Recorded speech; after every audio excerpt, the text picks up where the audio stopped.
Good day. My name is Harold Jones, but my friends and relatives just call me by my nickname, Hal.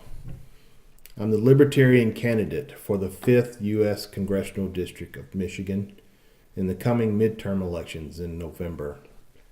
I humbly request to address the American citizens of the 5th District in hopes of gaining their vote of confidence in my ability to represent them in Congress.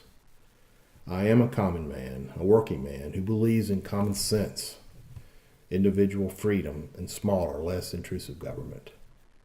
I do not have a campaign budget, political advisors, corporate sponsorships, nor do I have prior experience in office, all of which, in my opinion, plays to my advantage, given the current political climate in Washington.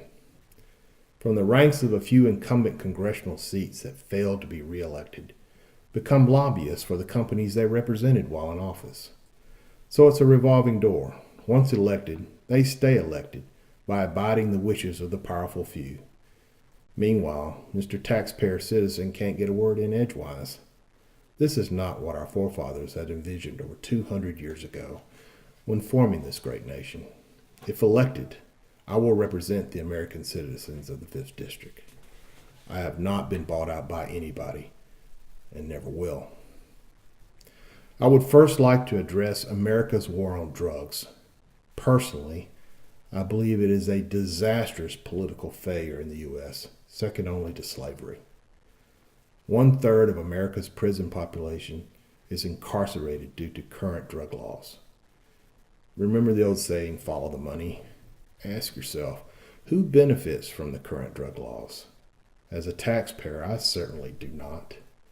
For instance, drug money needed by a heroin addict decreases my security, forces me to purchase burglar bars on my windows, or motion cameras, or maybe even a gun to protect myself. Why should I have to pay because someone else wants to satisfy their own physical needs? Here's my point.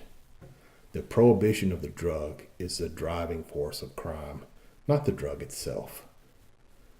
On the other hand, government agencies like the DEA, FBI, federal, state, and local court systems, federal and state corrections, law enforcement of all shapes and forms devote a large proportion of their budget to fund the war on drugs. This will never end. Notably, the cost of law enforcement will continue to grow exponentially if nothing is done about it. My solution, as well as other libertarian candidates, is simple. Treat drugs such as marijuana as the equivalent to the wine industry in the U.S. Envision this. The state would license businesses to retail marijuana products. No advertisement of the product would be allowed. Individuals would be allowed to grow their own marijuana just like the wine industry. Much more addictive drugs, such as heroin or methamphetamine, would be regulated and prescribed by a licensed physician. Taxes from the sales of state-regulated drugs and drug paraphernalia would go toward drug treatment rather than law enforcement and the federal prison system. Next, I would like to address how Democrats and Republicans always promise things that they will do once they get to D.C., almost all of which involve spending money or taking actions that will favor the groups they are addressing, more often than not to the disadvantage of the rest of the country. As a sharp contrast, I would like to tell the voting public of District 5 what I won't do if elected. I will never vote to increase the size and scope of the federal government, no matter how much it might appear to benefit citizens of the 5th District in the short run. I will never vote to approve military intervention in the affairs of other sovereign nations absent a direct act of war on the U.S. by said nation. I will never vote to infringe the constitutional rights of citizens in the name of safety or security. I will never vote to spend taxpayer money to bail out financial institutions who have made foolish and destructive business decisions that threaten their solvency. Then use the alleged too big to fail status to blackmail the federal government into preventing them from facing significant consequences of bankruptcy.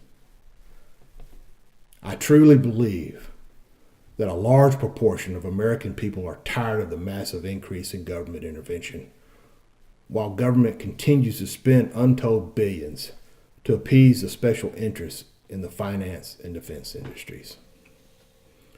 So, what is the libertarian solution to runaway government intervention? First, we have to be heard.